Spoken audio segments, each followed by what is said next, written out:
Na, sok szeretettel üdvözlünk mindenkit itt a Hotelfuszárok csatornáján, ez a Mennyei Nemzeti, a kifogások tárháza, azaz az új sorozatunk, ami a magyar bajnoksággal fog foglalkozni, legfőképpen az NB1-jel. Én Ákos vagyok, sziasztok, és itt van velem Peti, Jó napot kívánok, üdvözlet mindenkinek! és szerintem kezdjük is az adásunkat egy bajnok csapattal, nem kezdjük a bajnokkal, hiszen ők is igazoltak rendesen, az Eto FC Győr, és a legfontosabb igazolás talán az edző poszton volt, hiszen ugye Borbély távozott, és Efrain Juárez érkezett, egy 38 éves mexikai szakember. Tipped el, hogy honnan jött. Mivel mexikói, tippelek mondjuk az egyik legnagyobb mexikai csapatot, legyen a Club America. Amúgy majdnem a másiktól, a Pumas-tól érkezett, szóval Majdnem. Ne. mexikai top csapattól érkezett. Bár ugye azt láttatok, hogy azért a közép meg a dél-amerikai edzők azért sokszor így befutcsolnak itt az NBA-be, de a kihívás az adott lesz neki, hiszen bajnokcsapattal kell ugyanúgy foglalkozni, mint amikor a Pumasnál kellett dolgoznia. És azért a vezetőség az segít is neki, hiszen Schön és Csinger is véglegesítve lett, aki szerintem kettő nagyon meghatározó játékosa volt ennek a győri csapatnak. Illetve érkezett egy fiatal 20 éves védő, Umatum Ádám személyébe a Puskás Akadémiától, szóval azért mondhatni fiatalítottak itt a Győrnél, szerinted ezt a vonalat fogják továbbra is tartani a fiatal magyarok, vagy azért át fog abba cseppenni a dolog, hogy azért külföldre és egy pár légiós behoznak így a BL miatt. Hát ez jó kérdés, ugye most megvan a pénzük arra, hogy igazoljanak, akár 2-3 milliós játékosokat is külföldről, de ez mindenképp tetszik ez a magyarosítás, vagy hogy mondjam, magyarokkal foglalkozás, mert hát most, ahogy te is említetted, az Omatum Ádám is szerintem egy egész jó igazolás Puskás Akadémiából. Kíváncsian várom, hogy hogy fog teljesíteni, illetve hát ugye ott van a Győri Akadémia, ami ugye már nem egy, nem kettő játékost adott a futball világának. Szóval én azt javasolnám, és ez szerintem ezen a vonalon is fognak maradni, hogy egy pár külföldi játékos, viszont a csapat magja az magyar lesz. Ez a jóslatom. Legyen úgy, és ugye a pénzt már említetted, hát bőven lett közel 1 millió eurójuk, ugye Piszcsurból, aki a Zsironába távozott. Itt lehet is látni Piszcsura egy kis statisztikát, hogy mit hozott az ezelőtti szezonban, ezzel elegendő lehet, hogy a Zsironához eljussál. És azért ez mégis azt mutatja a győri játékosoknak is, hogyha egy jó teljesítményt nyújtanak, akkor innen el lehet kerülni akár több bajnokságokba is. Szóval ez ilyen plusz extrát mutathat majd számukra, akár idén is, hiszen ugye dupla terheléssel fognak most először szembesülni, és mindenkitől a 200% fog kelleni. Hát igen, ez is egy jó példa rá, hogy már felkerült az NB1, a magyar, ugye már jövő szezontól OTP Bankliga hivatalosan, nem FIZ. Felkerült a top bajnokságok radarjára, hogy innét is lehet azért jó minőségű játékosokat igazolni relatív olcsó pénzért. Szóval ez mindenképp egy szemügyre vehető példa, az, hogy ezzel a teljesítménnyel is egy top csapat küszöbén találhatod magadat. Szóval igen, most kíváncsian várom, hogy mit fog alkotni ez a szerintem egész mély és jól kiépített győri keret, és hát remélem, hogy a BL főtábláján fogjuk őket látni majd a következő kiírásban. Igen, és még gyorsan rácsatolva erre, hogy ugye a top klubok is figyelik, a top bajnokok is figyelik a NB1-et. Hát itt, és most jött talán az első olyan válasz, hogy az NB1-et figyelik, és nem a Fradit, hiszen eddig ugye többnyire azt láthattuk, ugye Uzuni is a Fraditból ment el, Tóth Alex is a Fradiból ment el, hogy többnyire a Fradiból kerülnek ki a top bajnokságba játékosok, és itt jött a csattanós válasz, hogy nem csak a Fradiból fog kikerülni, hiszen Piszcsuri a Győrből ment el. Itt még gyorsan, ha támadó posztnál járunk, még Ben Boalit megemlíteném, aki ugye gólt szerzett a VB-n. Szerinted ő maradhat itt Győrbe, vagy le fognak rá csapni? Nem is akár milyen gólt szerzett, egész szép kis fejes volt, ugye Jordánia ellen. Hát 26 éves, ezzel szerintem a piac értéke most nem azt mondom, hogy megduplázódott, de azért rendesen nőtt, hogy pályára lépett a világbajnokságon, illetve gólt is szerzett. Ugye tavaly harmadik lett a gólövő listán, vagy második, valahogy úgy ott a top Ott végzett az élen, élmezőnyben. igen. Igen, szóval hát lehet, hogy Ben Boali nem a Győri Eto színeiben fog pályára lépni majd jövőre. Elképzelhető, hogy lecsapnak majd egy kisebb spanyol ligás, vagy esetleg német ligás csapat érte, vagy esetleg bármilyen nagy topligás. Szóval igen, Ben Boali ezzel most felkeltette magára a figyelmet, és hát ebből is komoly bevétel lehet majd a Győrnek majd, ha sikerül eladni Ben Boalit. Igen, bár hogyha most beleképzeljük magunkat az Ettónak a helyzetébe, nem biztos, hogy szívesen engednénk el, plán, hogy most jön a dupla terelés, ugye a BL időszak, lehet akár most még jobban meg tudja növelni majd az értékét, még egy hasonló szezonnal, szóval azért lehet, hogy a Ettó nagyon fog hozzá ragaszkodni, és hogyha Bembala jól érezte magát itten, akkor meg akár az is lehet, hogy még egy szezont marad. Viszont mellette volt egy másik nagyon jó teljesítő játékos, bár nem a VB-n, hanem ugye egész szezonban, és a magyar válogatottban is bemutatkozott, Vitális. Olyan ő kérdése is nagyon sok kérdőjelet hozott föl bennünk. Olyan Fradi is bejelentkezett érte, hogy szerinted őt meg tudja tartani a Győr? Nehéz lesz. Ugye ő is most 24 éves, tehát pont most fog beleérni abba a korszakba, amikor a csúcsán lesz a karrierje. Hát tavaly középpásként elképesztő számokat nyújtott, 31 meccs, 9 gól, 4 assziszt elképesztő, mert ugye ő egy, hát nem tudom, 8-as per 6-os játékos talán? Igen. Igen. Szóval ahhoz képest ezek kitűnő számok, és hát ugye a Fradi hív pláne egy magyar játékost, a Fradi hív, ugye az egyik legnagyobb múltal rendelkező és legnagyobb magyar csapat, hát akkor nem nagyon mondanak neki nemet, ha csak nem érkezik egy nagyobb külföldi ajánlat több fizetéssel.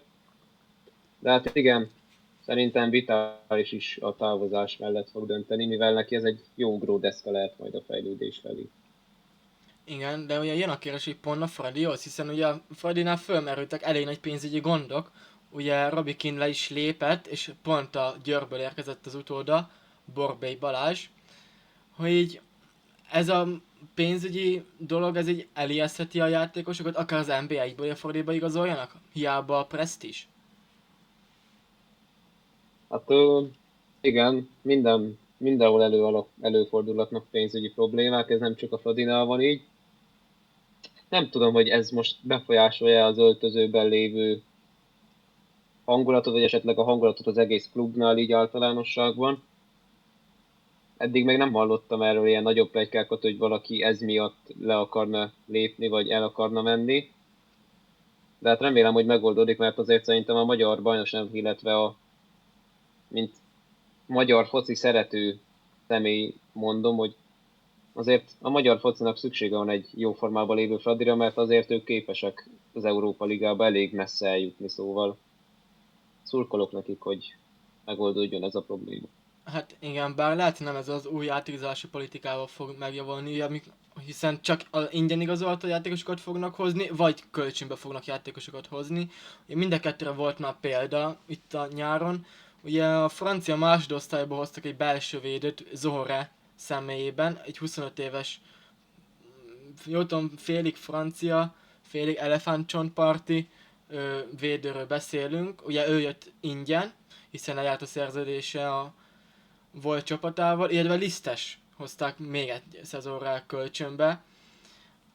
Akár ez lehet Lisztesnek is egy olyan szezon, hogy így kikopnak előle a nagyobb nevek, akiknek mondjuk nagyobb fizetés van, és ez meg kell tőlük válni, STB, és így jobban főszerepet kaphat?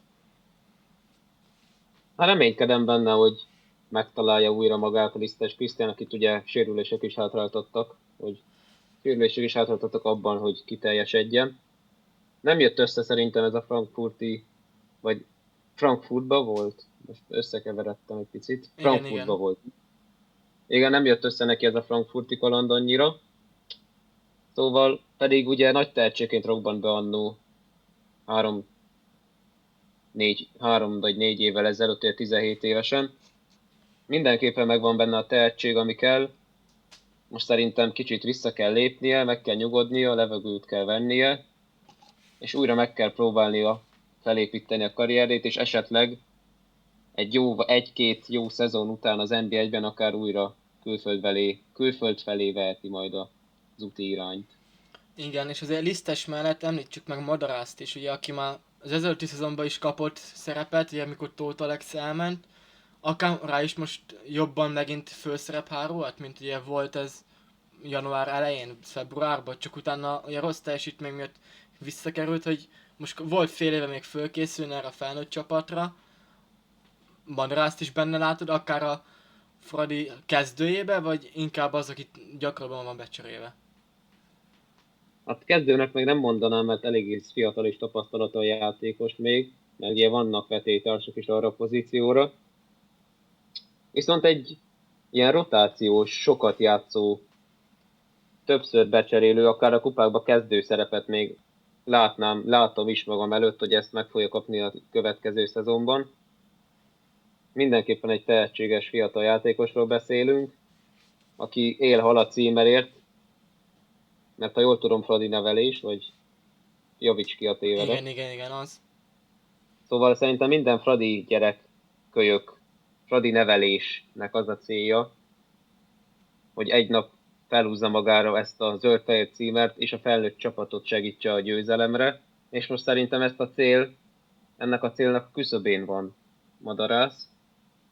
Szóval minden meg fog tenni, nem rajta fog múlni szerintem. Most magyar is az edző, szóval minden adott ahhoz, hogy hát technikailag magyar, de Ami azt szlovák, hiszem, igen, de most magyar, mert ugye magyar neve van és magyarul is beszél. annak is vallja Zárójelbe zárva, magát, ha jól tudom. szóval mindenképp megvan a lehetőség arra, hogy megmutassa magát Madarász a következő szezonban. Igen, én még fölírtam ide egy hármast, ami a Kodro Sevikjan Csirkovics hármas, akik mind kölcsönből térnek vissza ugye a Fradihoz, hogy ők velük szerinted mi lehet a sorsuk? Inkább megvannak tőlük plusz pénz reményébe, ugye aminek az áldozatot Abu Fani is, aki 1,5 millióért távozott a Fraditól, vagy őket megpróbálják beépíteni majd a csapatba, hiszen nem lesz más, aki ilyen sztár lehetne. Fogalmam sincs, mit hoz a jövő. Vannak találgatások, nekem is van egy nagy teóriám, hogy végre elkezd a Fradi magyar játékosokra alapozni, illetve építeni, de eznek nagyon kicsi az esélye.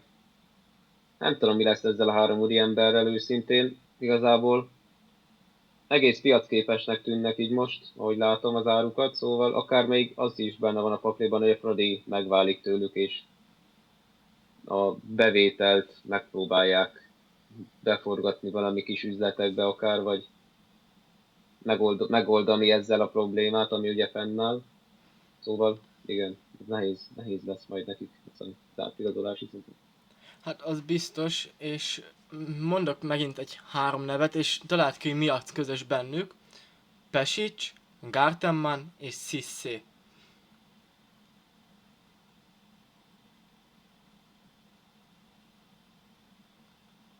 Mindegyik külföldi. Hát az is, Nem. illetve az, hogy ingyen távozott mind a három, ami azt jelenti, Mi? hogy ez eléggé nagy vesztesége lehet a Fradinak, ugye Cissé nagyon sokáig kezdő, sőt, végig kezdő volt a Fradinál, ugye Gartenman Igen. is egy nagyon meghatározó játékos volt, és ugye pont Gartenmannal kapcsolatban van egy olyan interjú, amin láttam egy posztot, azt szerintem be fogom ide vágni, hogy Gartenman mondta ugye azt, hogy mentek mi az szerződéshosszabbítási tárgyalások, meg minden, volt a választás, és utána mondták neki, hogy bocs, de nincs pénz. És így Jaj. Gartenman távozott ingyen. Ugye gondolom Pesic meg Cissé is van hasonlónak lehetett az áldozata. De azért ez így tényleg nem vetít jó fényt a Fradinak az elkövetkező pár idényére, így előre, hogy ilyenek történnek meg. És hogy tényleg a politikának mennyire befolyásoló hatása van, akár egy csapat életét nézve. És én fölírtam a legvégére a kérdés azt, hogy akár a Fradi az középcsapattá is süllyedhet? Hát lehet, hogy most ez rányomja a bélyegét, ezek a problémák a csapatra, viszont én bízok bennük, hogy megmaradt játékos állománnyal, illetve azzal a magyar állománnyal, illetve játékosok, akik rendelkezésre állnak, nem fog lesüllyedni azért a Fradi olyan szintre, viszont a bajnoki cím így nyitott lesz, tehát nem lesz. Tehát sok kérdés lesz, hogy ki fog nyerni, mert eddig ugye egyenuralom volt, Fradi, de most ugye a Győr megtörte ezt, és lehet, hogy annak leszünk majd szemilletve fültanúi majd a következő szezonban, hogy nem a Fradi fogja nyerni a bajnokságokat, hanem vagy a Győr, vagy esetleg láthatunk újra egy debreceni föltámadást, vagy esetleg egy Újpestet.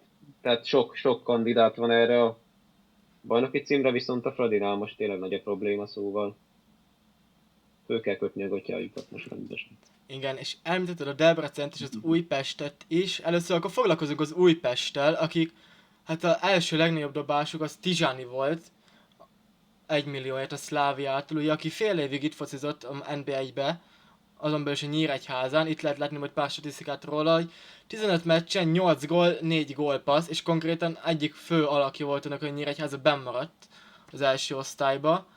Szóval az Újpest mondhatni ezzel így most belenyúlt egy elég erősen egy elég minőségi támadóba?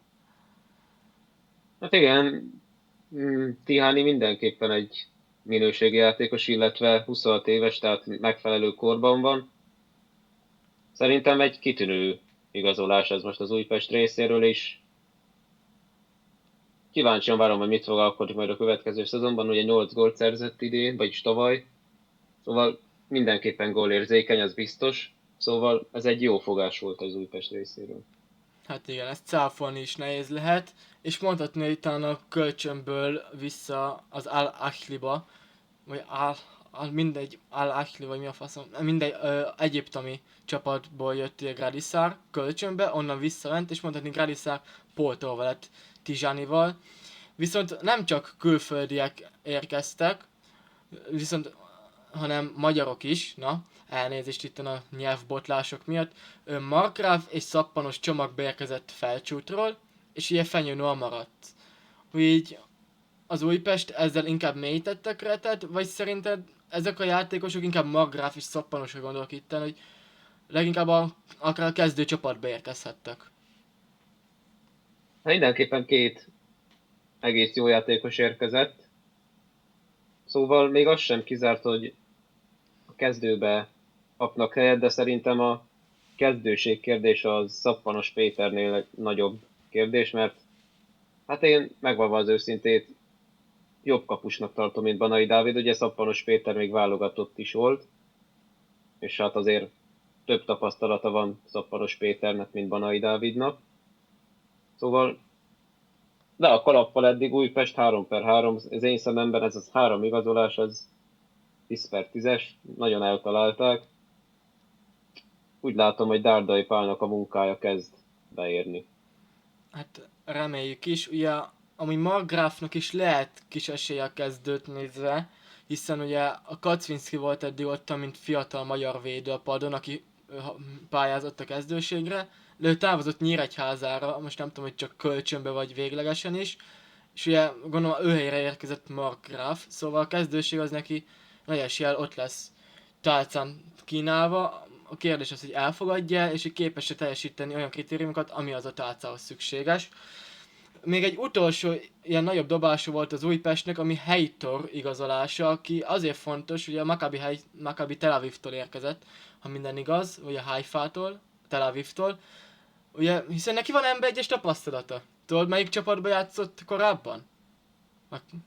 Mondd meg, hogy melyik szezonban volt itt, és tippelek. A 24-25-ös szezon. Vagy 23-24? Minden 24-ben volt itt, azt tudom. De akkor is 24 januárjától, szóval 23-24, na, bocsánat. Vagy 24-25. Diós Győr. Nem, hogy na esély ez 24-25 volt, amúgy Győrbe volt, Heitor. Na, akkor Győr, végül is Győr, na jó. Végülis eltaláltad, csak nem Diós, hanem Mákos, jó nem. Igen, szóval ezt is kíváncsian figyelem, hogy Heitor mekkora szerepet kap, ugye ezzel, hogy van egy kis NB1-es rutina. Illetve még ami fontos kérdés, kettőt írtam még föl ide magamnak, hogy egyáltalán, hogy Matko maradhat-e az Újpest, hiszen nagyon jó szezonja volt a szlovénnak, és simán benne van az, hogy elviszi egy nagyobb klub. Lehet, hogy ez a Tizsán igazolás ennek is szólt. Szerinted Matko marad, vagy ők tovább lőtte magát ebből a bajnokságból? Hát 17 gólt szerzett, még mellé adott 3 gólpasszt is. 26 éves, szóval ezek a statisztikák ezek arra felé húzzák a tafétabotot, hogy el fog igazolni.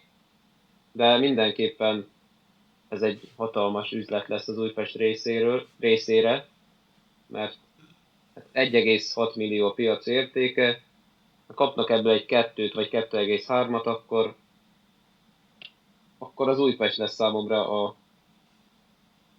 a nyári átigazolási szezon egyik legnagyobb üde színfoltja, mert amit leművelnek, az akkor, ha el is tudják adni egy megfelelő vagy éppen kecsegtető összegért, akkor nagyon szép munkát fognak végezni mindenképpen. Az biztos. És egy utolsó utána kérdés, és megyünk tovább. Újpest visszatérhet Európáért? Hát az igazolásokkal és Dárdai munkájával, illetve odafigyeléssel és kemény munkával azt kell, hogy mondjam, hogy most a következő szezonban esélyes lesz az Újpest a top 5-re. De akár még a bajnoki címért is, mert ez kicsit merész, merész tipp, de meg kell, hogy valljam, hogy most ez az Újpest nekem tetszik, papíron egész jók, viszont már láttunk olyat, hogy papíron egész jó, viszont gyakorlatban nem nagyon sikerült. A tavalyi szezon mondjuk. Igen, szóval mindenképpen jók papíron, de majd nézzük meg, mit hoz a jövő, és mit hoz a gyakorlat.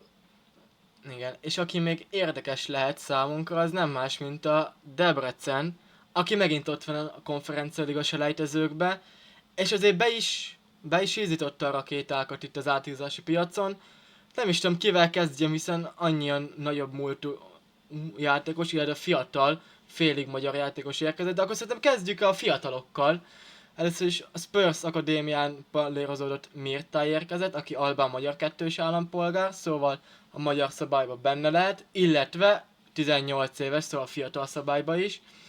Érkezett Keller a Maccabi Netanyától, ő Izrael és magyar kettős állampolgár, 22 éves, illetve érkezett Macsó a Diósgyőrből, hogy így azért Debrecen az fiatalított rendesen, magyarokkal is, ami szerintem jó nézni, és tényleg Mirtai plusz egy ember, vagy plusz egy játékos, aki kiment nagyobb kluboknál akadémiára pallérozódni, és utána hazatér. Szóval szerintem ebből még fogunk látni ilyen igazolásokat most nyáron. Hát igen, eléggé macsósan belekezdtek ebbe az átigazolási szezonba. Na jó, az volt. Igen. Szóval Debrecen is egész jól kezdte ezt a nyarat, és még nincs vége, tehát most tartunk a közep. Ugye a magyar bajnokságban több ideig tart, mint a top ligákban. Jól tudom, szeptember közepéig, vagy nem eleje szerintem, szeptember második. Szeptember eleje, igen. Szóval van egy jó magyar alapja ennek a csapatnak, és a jó megfelelő minőségű külföldi játékosokat ki tudják egészíteni, akkor a Debrecen, mint a tavalyi kiírásban, az idei kiírásban is ott lesz az élmezőnyben. Legyen úgy, bár ha jól tudom, ott is történt egy edzőváltás, de benne most nem vagyok biztos. Viszont ha ezre jól emlékszek, akkor azért lehet egy kis porkavarás ottan még itten a következő szezont nézve. De nem csak magyarok érkeztek, ugye érkezett külföldi játékos is. Andreev, 21 éves kapus, bolgár, a Feyenoord csapatából érkezett, ugye Feyenoord kötelék volt. Ezelőtt ugye a Lech Poznánnál volt kölcsönbe, bár ott nem játszott nagyon, de azelőtt meg a Racingnél volt ugye a spanyol másodosztályba kölcsönbe, sőt, Copa del Reybe védett, tudod ki ellen? Barca. Majdnem, a Villarreal ellen 90 percig, és tagja volt annak a csapatnak, aki 2-1-re megverte az élvonalbeli egyesületet a spanyol kupába. Szóval azért mondhatni, hogy van már mögötte 21 évesként is egy eléggé nagy mérkőzés. nem tudom, te látod őt a debreceni kapuba, így kezdőként? Vagy azért ez picit még necces, fiatal, STB. Hát mindenképp van benne potenciál, de szerintem azért ne a kezdébe betenni, mivel ott van egy elejétejében lévő Demjén Patrik, aki ugye válogatott is volt, illetve megmutatta már, hogy az NB1-nek az egyik kiemelkedő kapusa a jó formában van. Ugye a zetében robbant be, ott leúzott 4 jó szezont, aztán az MTK lecsapott rá, és most ugye a Debrecen kötelékében mutatta meg, hogy mit is tud. Igaz, hogy nem játszott sok meccset, de szerintem Demjén Patrik egy minőségi kapus, és hát remélem, hogy ő lesz a kezdőkapus jövőre. Hát igen, de az a kihívója megérkezett, azt mondhatjuk. És hogyha ez a VRL elleni győzelem ilyen nagynak számított, akkor ugyebár ezt már annó mondhatta a Zete is, hogy Lamáziáról igazolt, Lamázia nevelést a Tajti személyébe.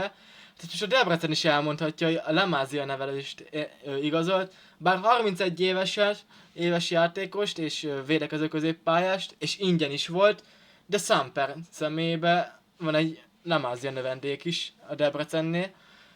Tőle azért sokat vársz el, vagy több itt a felfújás, mint ami lesz?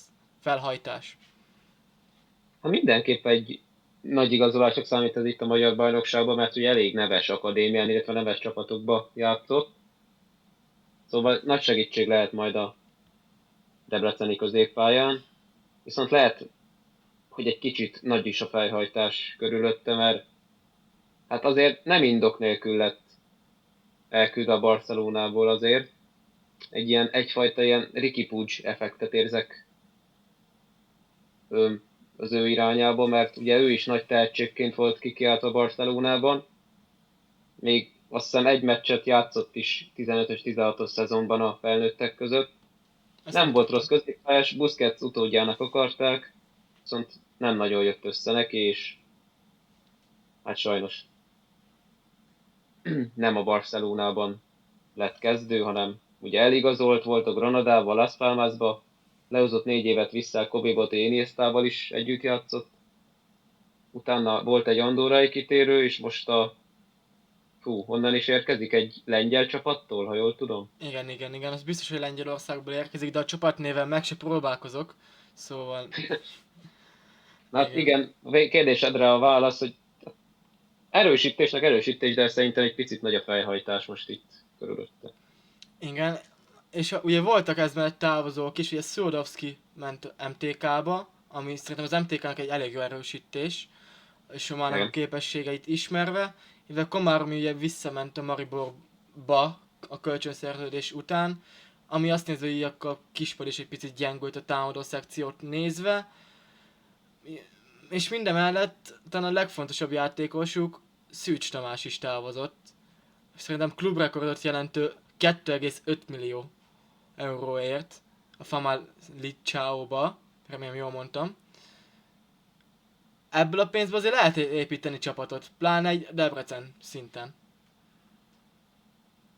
Hát igen, ugye Szűcs Tamás is felhívta magára a figyelmet egész fiatalon, középpályásként egész jó számokat, és egész rettentően sok mérkőzés játszott korához képest az NB1-ben.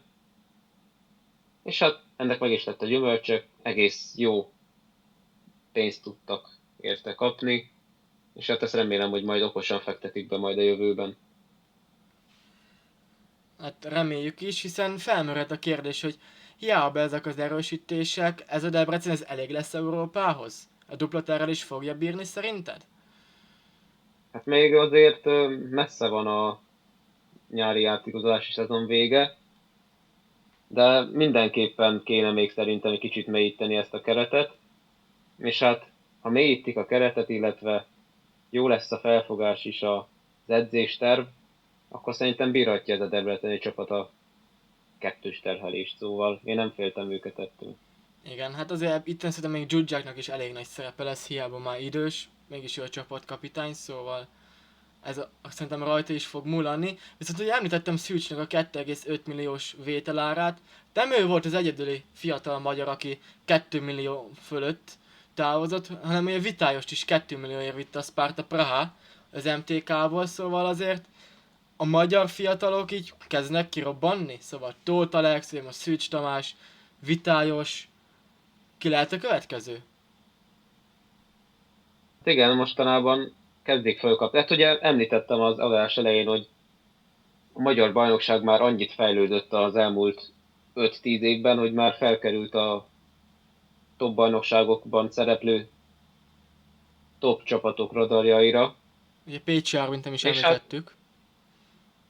hát igen, szóval ugye láthatjuk, hogy egyre több magyar fiatal játszik külföldön, de én azt várnám, azt az áttörést, hogy meg is maradnának, hogy meg is azt szeretném, ha meg is maradnának külföldön, és hogy be is épülnének abba a csapatba.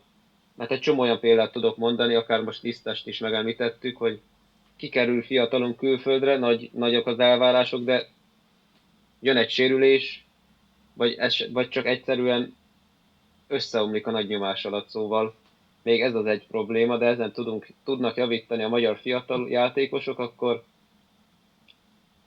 hatalmas jövő áll a magyar labdarúgás.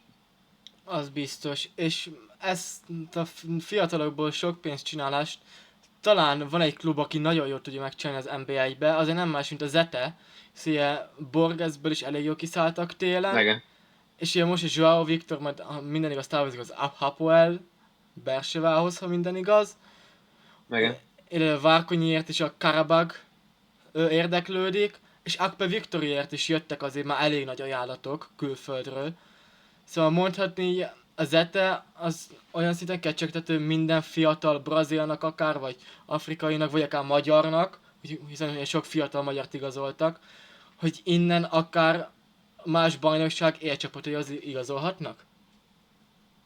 Hát igen, ez az Zalaegerszeg ugye tavaly átesett egy vezetőségváltáson, és hát ugye a magyar vezetőségből lett egy dél-amerikai-argentin vezetőség, akik szerintem egész jó munkát végeznek, mint eladás szempontjából, mint eredményesség szempontjából.